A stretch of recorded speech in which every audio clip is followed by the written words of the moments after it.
Roll call, let the record show all three commissioners are present. On the announcements for the advisory committees, there are, the BIAC is July 13th at 5. The TAC is at July 13th at 9:30 a.m. And the Marine Advisory's taking the summer off, so their next one is September 12th on a Tuesday. And the next item is public comment. Commissioners, we don't have anyone signed up for public comment. No public comment. We'll move to our consent agenda then. Go ahead. If you'd like to read the consent agenda. A motion to approve consent agenda items A through H. Gentlemen, any questions on the consent agenda? Yeah, there is. Maybe we'd like to talk about item B and item F. On the sale of the vessel, it's come to my attention and talking to several people that people think the port sets the things that involve the seizing of a vessel and tying up. And maybe Tamara, you could explain that a little bit to us? Sure. So the RCW allows the port to seize a vessel for non-payment. So once a mortgage customer is 90 days past due, we send them a letter saying you have 10 days to pay. If not, we're going to impound your vessel. Then we'll impound the vessel if they haven't paid, and then they have, by law, 90 days before we can auction that vessel. And that's set by RCW. Right, and the state is the one that sets the time limit that they can be past due on mortgage. Is that correct? No, it just says past due, but the port is very generous with that. We say 90 days. Okay, thank you. Yep. And then on the item F, the Elite Airways, I noticed that we've got a retroactive agreement. Is this, I'm unfamiliar, has this company been operating at the airport or are operating? And where are they going to fly to and from? Do we have any idea? Does it say?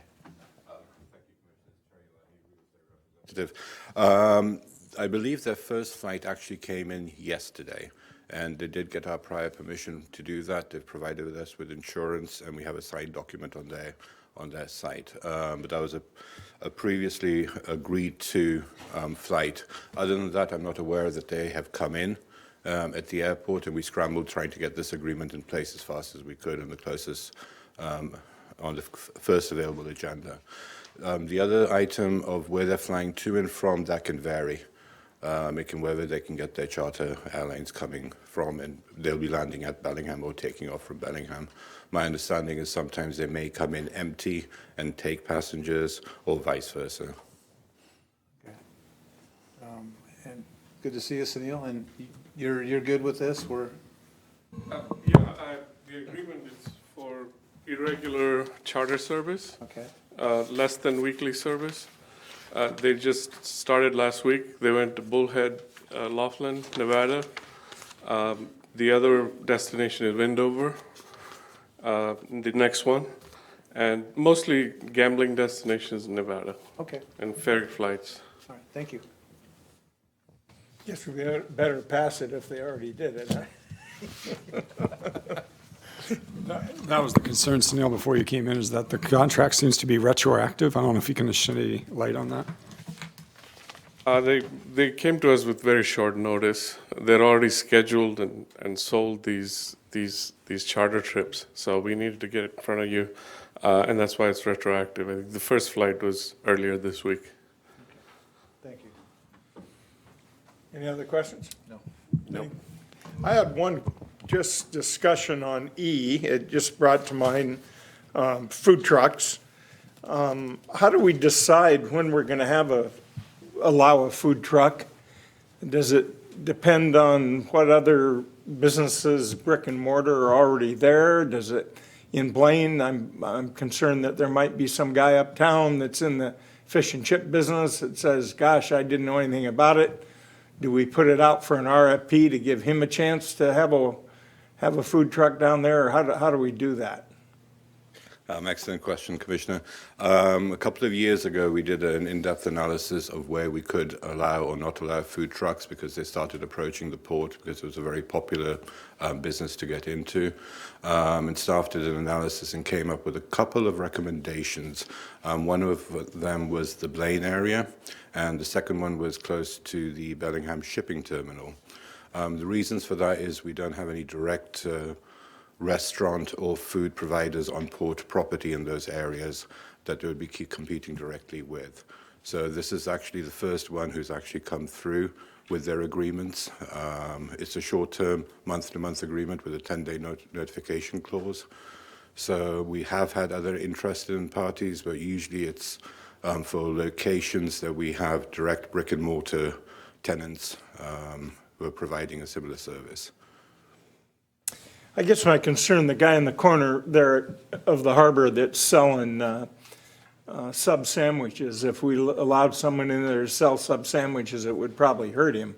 Do we put it out for an RFP to allow anyone that wants to be able to, and if we don't, would that be a good idea to put it out for, say, 1 year and then each year reanalyze it?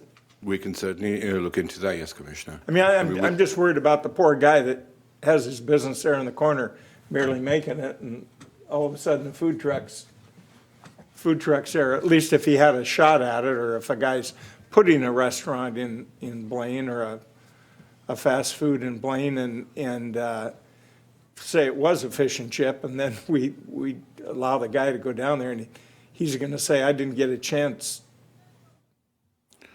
Just seems like it'd be fair. I might shed a little light on that for you, that since I'm there every day, right up, if you're familiar with Blaine, the Chevron up there, the Chevron station kind of right, anyway, they've got a taco truck and a fish, and he sometimes sells fish, it's right there on next to the gas station in the middle of town, so the food trucks coming into Blaine are already there.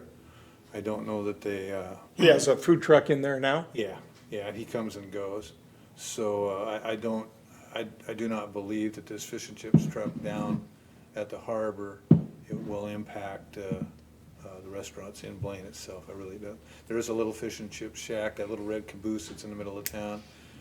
They're open sometimes they're not open. But there has been a lot of folks, I know I've asked our harbor master in Blaine, Andy. I've been asked in the parking lot several times, not because they know I am, but just ask how come there's no restaurant down here to eat at. You know, we did have a restaurant there for years and it was very popular. And with this time of the year coming, you have more and more people coming down to visit that Jorgensen Pier and that down on that end. And those people like to sit in the new park down there the city put in, so on, have some bite to eat. So this is to accommodate those folks that are already down there that I kind of doubt are going to go uptown. Well, I understand that. I'm just concerned about if some guy said, gee, I didn't know anything about it. I wish I'd known that you could do it.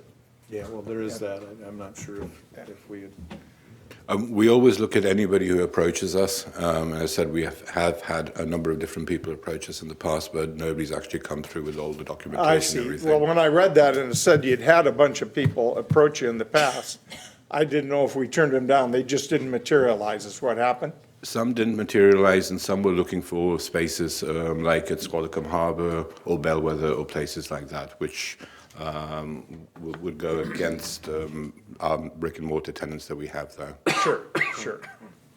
Okay, thanks for the clarification. Any other questions on the One consent? more. Is this the first service truck that's approached us for the Blaine area? No, it's actually the second one. We've had one, I can't recall if it was last year or 2 years ago, and they did not materialize. Follow through? No. Okay. All right. And don't get me wrong, I certainly think it's good to have them there, especially when a restaurant can't make it there. It's a perfect deal. I just want to make sure we're fair to everybody. We certainly try to be so. Okay, hearing nothing else, all those in favor of the consent agenda, say aye. Aye. Aye. Aye. Let the record show that passes 3-0. Our next item, action item number 1, Diane, if you could please read it.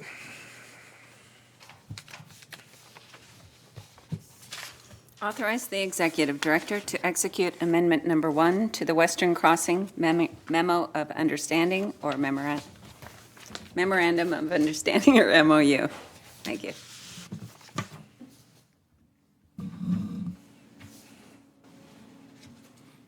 Good afternoon, Commissioners. Sylvia Goodwin, Planning and Development Director. We are giving you an update today on the Western Crossing Memorandum of Understanding.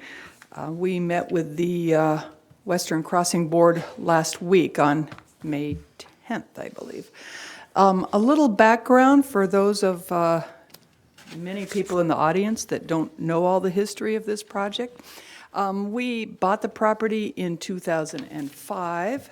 The port at that point talked about, and even prior to that with Waterfront Futures Group, talked about the value of having a higher education institution down on the waterfront to help stimulate economic development and serve as kind of an anchor tenant. So the port and Western Washington created crossing development in 2009.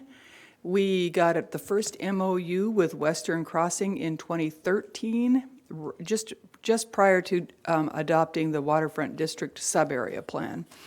And then we entered into an agreement with Harcourt, the Master Development Agreement, in 2015. Since that time, we've had numerous discussions both at this board, and you have had several discussions in executive session about the future of the site, the location of the site, whether or not what the board mill should be used for as real estate transactions, and the decision was that the Western Crossing site should be moved over.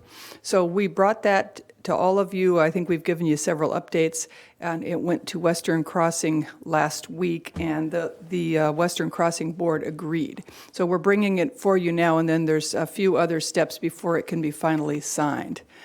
So the Western Crossing site now is on the right-hand slide in purple, and it right now staggers the realigned Laurel Street. The board mill sits right in the middle of the site, and that matches the road grid that was approved in the sub-area plan. Well, after the sub-area plan, the port and city have agreed to realign Laurel and Granary so that Laurel will go right adjacent to the board mill building, and that cuts the Western Crossing site in half. That's part of the reason why we believe it needs to be relocated. And also, Harcourt has expressed interest in redeveloping the board mill site. So the proposed alignment is on the left. It's the red kind of L-shaped square.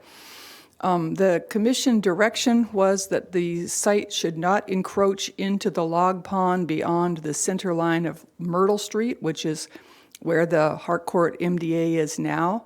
So that center line of Myrtle Street is held, and there's a little L-shaped piece that goes into along the edge of the log pond, and that actually kind of squares off the industrial area, and that is a 6-acre site.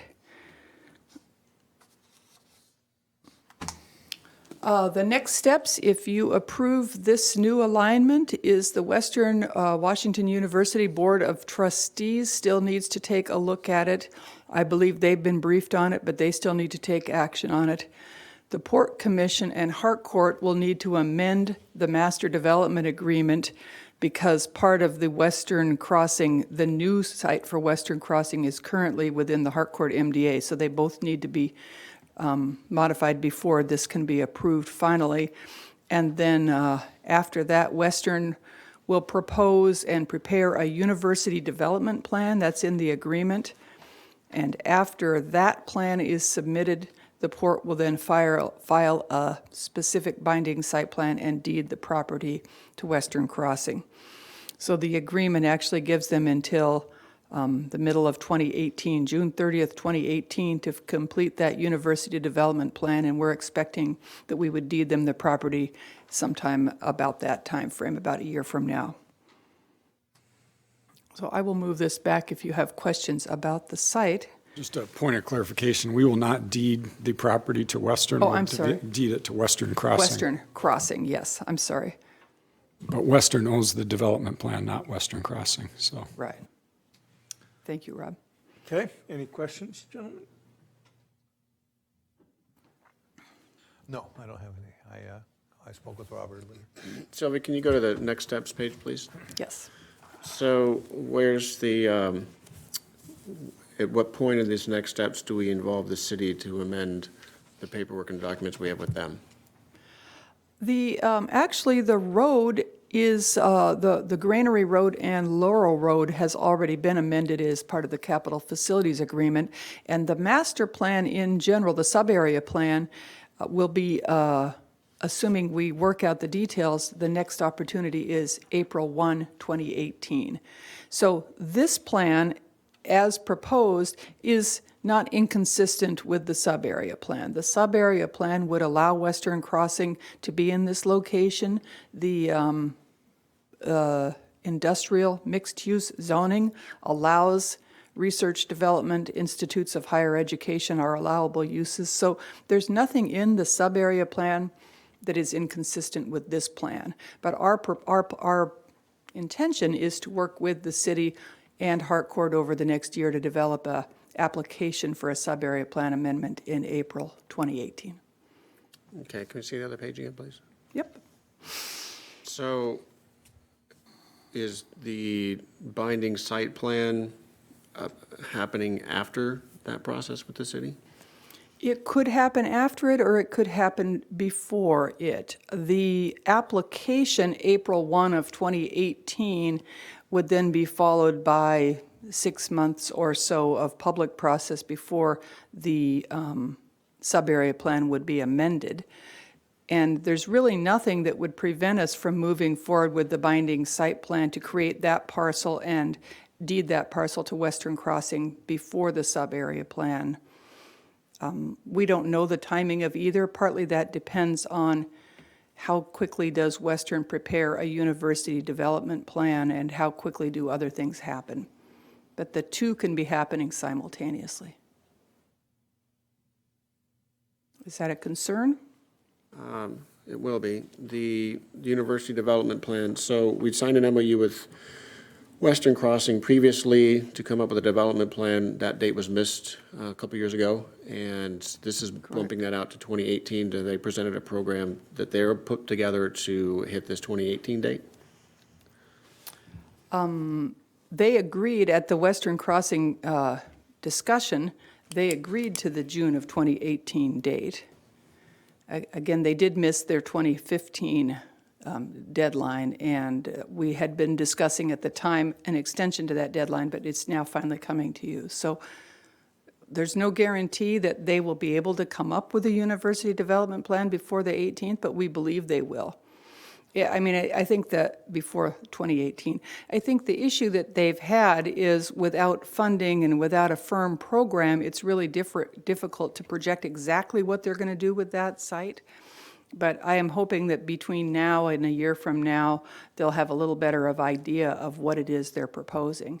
And if not, we might be back before you in the middle of 2018 to amend this further. So I would address the commission.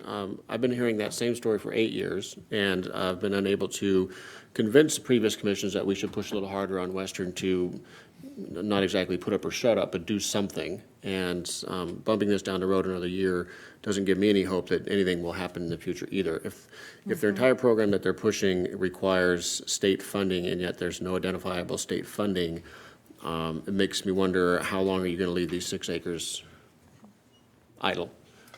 I think it requires them selling a piece of property that they've identified, and they haven't sold that. So I think the funding hinges a lot on that. Possibly, but the funding for that, they can't even buy those full 6 acres of what they're selling that piece of property for. So they'll still be short there. That's correct. The property probably won't sell for the value of the 6 acres on the waterfront, but that does get you some of the land money. The idea for the building costs would be it'd be a P2P, it'd be a public-private partnership, 3P, I guess. Anyway, the private sector would come in and build the buildings and lease them back, and they would get some sort of a operating stipend from the state on paying the lease payments, but they would own the ground underneath, so it'd end up being a little cheaper for them. Well, we would own the ground. Western Crossing would own the ground underneath. But part of the reason for the delay on their development plan, and some of it's just a lack of a development plan from them, but some of it also was that for the past 2.5, almost 3 years, we've known they didn't want the board mill building, and we knew that some of you wanted to keep the board mill, and Harcourt wanted the board mill building. So we've been trying to get them off that property to free up the board mill for other uses. So when they didn't know what property they had, I mean, obviously you could prepare some sort of a generic development plan, but it makes it a little harder when you don't know where you're going to be. I would say to the effect that things having changed here, that if they had a site plan, it may not fit what the piece of property looks like now in their defense. But I also would add that I agree with Commissioner McCauley that we need to get something firm in hand of what they want to do with the property by that 2018 date. This time I would expect that of them, please, so that we can move forward properly. If I could comment on that, the other thing we're hoping to happen by the June of 2017, the road will be constructed, the granary building will be open, perhaps Harcourt will be under construction on 2 or more new projects, or at least they'll have some firm ideas of what they are building. And all of those things together might help generate some enthusiasm and some excitement for investors to work with Western Crossing on their site. So sometimes it takes us a little bit of progress in order to get more progress. Has anybody raised the points of having us lobby down in Olympia on behalf? Because I've never done that for them. Nobody's ever asked me to do it. I'm willing to do that. I think without a specific development plan of what they want to do, it'd be hard to raise money in Olympia. So that's another reason to drive this development plan forward, is you got to have something in your hands when you go down to Olympia for them to fund. What programs are going to be there? How's the community benefit? How's the state benefit? How's the university benefit? If you don't have a specific plan, that's hard to show Olympia. Has Western Crossing identified any partners right now, any private partners that you've heard of? I've talked to a couple of construction companies that thought it was interesting, but not a developer per se. Okay. All right. Thank you. Thank you. Okay, any other questions? Anything else, Commissioner? No. No. Oh, thank you. Thank you. Okay, we need to take a vote on this. Hearing no other questions. All those in favor? All right. Aye. Aye. Let the record show that passes 3-0. If you could read our next action item, please, Di. A motion authorizing the executive director to execute amendment number 3 to the master development agreement with Harcourt Bellingham LLC, adding Exhibit A-1 and modifying the master development area boundary pending no substantive changes and Harcourt's execution. Thank you, Diane. Good afternoon, Commissioners. Brian Gowron, Director of Environmental Programs. This is, as with the previous presentation that Sylvia gave, is one of the modifications to existing waterfront district agreements that we've provided updates to the Commission on our kind of reoccurring waterfront district updates. And I think this one in particular, we provided some information on at about a month ago. This MDA, or Master Development Agreement amendment, is not related to the Western Crossings MDA amendment that Sylvia discussed. That will be coming under a separate action item at a later date. This is actually related to, it actually does two things. It is related to the expansion of the park area in and around Whatcom Waterway Park, and the proposed second development project that Harcourt has as their waterfront district, waterfront residential area. So this figure here shows the existing MDA boundaries that are in the hatched areas with the dark black kind of dashed line. So that's the existing MDA currently. This MDA amendment number 3 will actually adjust that boundary up in the upper right portion here, where the green area and the blue area is highlighted there near the waterway. So this does two things actually. This amendment allows it removes approximately 0.46 acres of development area from the MDA, and allows that to be transitioned into the Whatcom Waterway Park, which is currently under design by the city. And then it adds approximately 0.49 acres in the blue box that kind of squares off that edge of the waterway development area. And that is that blue rectangle is the area where Harcourt's discussing a project for waterfront residential areas. So the port and city and Harcourt have worked together and have verbally agreed to this. Harcourt, and actually the next slide here is kind of a zoomed up area. Harcourt agrees that this large waterfront park is an amenity to both the granary building as well as the waterfront residential. So a larger park in between those two development pads is something that they viewed as an amenity, and did not see that as losing development land, especially if then you can square off that kind of rectangular or trapezoidal shaped development pad and add the blue corners on the side there and square off that and equal approximately the amount of acreage that was lost for the park. So that's the recommended. It's a very focused MDA amendment. And as Diane noted in the motion, when we first put the agenda packet together, we had not yet received an executed amendment from Harcourt, but this week we actually did receive that. So it is a fully executed by Harcourt. They've approved this. Pending commission approval, we can have this executed and put into place. And then just as a last summary here, this shows the Whatcom Waterway Park. Again, that was as part of the update that we had in the last one of the previous commission meetings. And Commissioner McCauley, you had a question. Actually, I hadn't followed up on it. It was regarding the access to this beach point here. You asked if these were stairs or if this was ADA accessible. And actually, I went back and looked, and the stairs are up in this area. And actually, that's just going to be a ramped down area. And these are kind of seating areas where the kind of seating walls. And so just wanted to clarify that since I had this figure up anyway.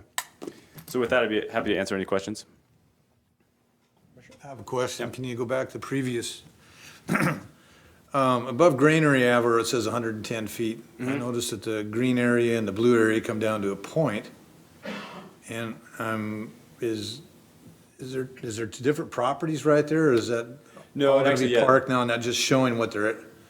Yeah, this is a kind of at this point, it's just a rough boundary of the master development area. Once we go to create the easement for the park, which we've already developed, and we create the parcel for the development pads, those will be surveyed in boundaries that are defined and part of a legal document, and a specific binding site plan will be developed for part of that. So these are kind of cartoonish at this point. They're just to show that they roughly balance and they connect and they overlap in small areas. But once the actual surveyed plans are put together, there won't be any confusion on those. Okay, because I noticed in the next slide with the park there, it's square right up against that future development area. Yeah, right, So yes. it's all gonna be parked. There's not gonna be a wedge or something. Correct. different, Yeah, right? and actually getting rid of that wedge is what allows us to have this squared off edge here. Okay, very good. Go back to the other picture if you could for a minute. So the granary's parking is going to be inside that black square? The granary parking, is that what you said? Yes. Actually, there's only 9 parking spots that were required for the granary building because it was an adaptive reuse of an existing building. So the majority of the parking is going to be likely over on the other side for the granary building itself, on the other side of the street. Harcourt has not approached us yet with a detailed request for that. There's also a significant amount of on-street parking that's as part of the road development. So for the granary building itself, there's very limited parking that's required. The development parcel for the residential, they're proposing some subgrade parking, which if I have 100 spots or so, that would be actually below grade. So this black box is the existing, and that's Harcourt owns that property now. That's the property that we have already transferred to Harcourt as part of the MDA and their purchase of the granary building. So where's the entry to the granary building? Where will it be located? There'll be a number of entrances. There'll be some coming off of Rotor. There'll be mostly pedestrian access off of Rotor. There'll be access off of the Central Avenue Pier, which is a part of the Whatcom Waterway. This one actually might show it a little. So this Central Avenue Pier here is going to be pedestrian only as well. And the city, as part of the park, is bridging the gap to connect the granary building to that pier. So there'll be access there. I believe there will be also some access in and around this side for service entrance. But the majority of the parking, I think, is anticipating that it'll be across the street here. And they'll be across the street and then coming into the Granary building. So once Granary Avenue is finished, how are we going to keep people from the rest of all that property? That's a really good question. That's one of the things we're working on right now. I think in the last commission update that we had on this, we were indicated we were starting to contemplate those questions, and we talked about a variety of different methods, whether it's low fencing, kind of just ecology blocks with wires on them that say, private property, do not trespass, or a variety of things there. So we're in the middle of those decisions now, and we'll bring those back to the commission with a little more detail once we dive into that. I guess if we were going to have to purchase fencing and put it up, we should do it now and let folks walk where they can and keep the fence around it. to Yeah, I think kinda- once Granary Avenue and Laurel Street are built, I mean, there'll be sidewalks, bike paths, car access, and so there'll be a fair amount of access in this area, and the park will be constructed as well. Then really we'll have to look at how do we make the rest of the site safe and secure. The entrances you spoke to from Roder Avenue to the Granary, that sidewalk entrance, there'll be a sidewalk there, is that what the? Yeah, right now, like kind of right where the Ivy Heart was, close to that, right next to there, you'll see there's some double doors there. If there's a bit of a dip there now, they'll fill that in and connect it directly from Roder Avenue into those double doors. We're not gonna go out into the Roder Avenue roadway with anything extra wide there for entranceways or anything, or we're just, No, okay, just your standard sidewalk? right, correct. Yeah. How far behind or are we on time on the roads? Those have continued they've continued to be a little bit slower than we'd hoped. We'd hoped that they were going to be close to under construction now and close to out to bid. The park is right on track. They're probably going to be out to bid here in the next month or so, which is one reason that we really want to get this this MDA amended so we can get the park easement in place, which will allow them to complete construction or start construction. The roads are a little bit behind that. They're probably going to be out to bid, I think, in July I don't have the exact schedule, with starting construction in fall, September, October kind of timeframe. We had hoped that first chunk of road would be open around September, October, but so they're a little bit behind there on some of their permitting components for the stormwater outfall that they're permitting with the Corps of Engineers. Will the Granary building be finished before we have roads to it? That's a good question. We've talked to Harcourt. I think they are getting a little concerned about the timing there and how they can market that to potential tenants. There are a fair number of tenant improvements that would have to be done, if they're doing a core and shell. So there would have to be tenant improvements. So they're tracking all those schedules to try to get them to line up. And we have expressed that to the city as well, that there are starting to be concerns if that slipped a little bit anymore. You may have already called this out, and I didn't hear it, but the blue area on this cartoon, as you called it, shows .46, and I believe it's .49. Oh, yeah, I apologize. There's a 3 down the corner, though. Yeah, that's right. It was Oh, there you go. Yeah. Okay, I didn't see that, thank you. It was .46 of anticipated park space, and this .03 was actually the remnants of a right-of-way when we had the previous road alignment in that area. So if I understood you right, Brian, you said that permits from the Corps of Engineers is what is holding this up? It's their federal permit. It's the process. Their NEPA, which is the environmental review policy from the National Environmental Review process, and it's a federally funded project. It just comes with a lot more strings than typically, and then there's an outfall that they're upsizing for their stormwater that had to do some environmental review for that. So it wasn't necessarily the permit from the Corps of Engineers as much as was their federal environmental permitting process. So I understand you're right, the port has, nothing we've done is holding this up whatsoever. That's correct, yeah. Good question. Yeah. But if the Granary is ready to go, and it's not going to be completely ready to go because they're going to build it out for a tenant, probably. Right. So are we going to be liable if they can't get the road in on time? No, there won't be any liability to us. I mean, there may be some bad PR, and we clearly want what's that? That's their property. Right, they own the property, we don't, so they assume that risk. Obviously, we want the property to be done and open as soon as we can, and we want the streets open as soon as we can, and we'll keep pushing to that effect. But no, there is no liability towards us. I think what you're going to find is a lot of congestion down there towards the end when the city's building streets and piers on two sides of the building, and Harcourt tenants are trying to get in there to do improvements. It's going to be a bit of a mess for a while. Not ideal by any means. Right. There is, and in in our MDA, there are provisions regarding, whether we were able to perform the cleanup on time, whether the streets and infrastructure were in on time. It wasn't a liability thing as much as it would maybe impact our enforcement of our master development schedule. But we're well ahead of that on all fronts. So I have a question, is the sewer, the outfall stuff is the problem. The upper road where it comes off of Roeder and Granary, couldn't they get started on that end?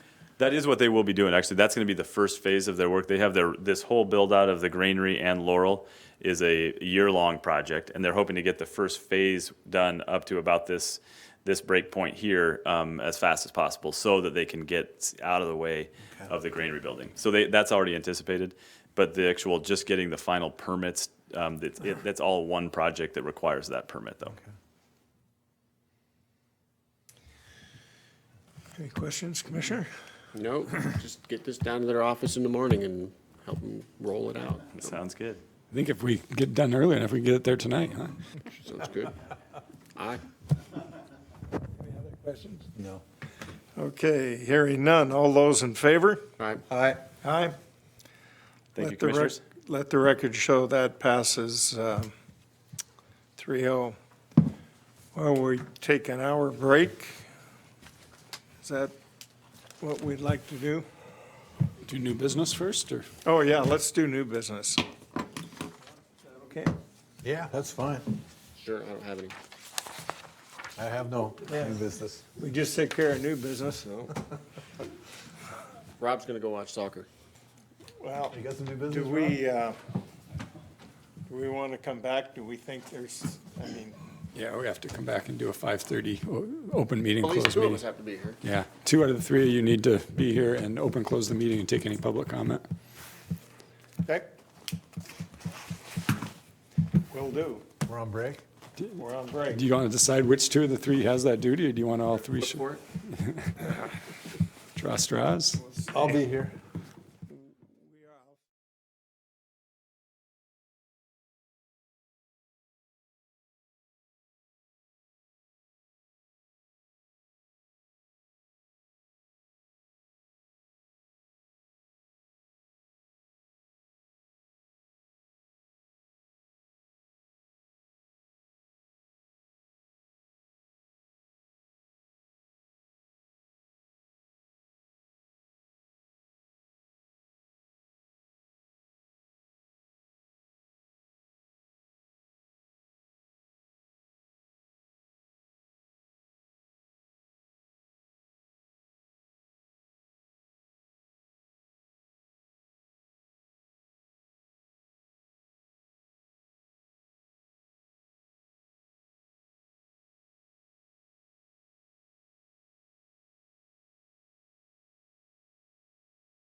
Our first order of business is public comment. We don't have anyone signed up, Commissioners? No public comment. We are adjourned. That was worth sticking around.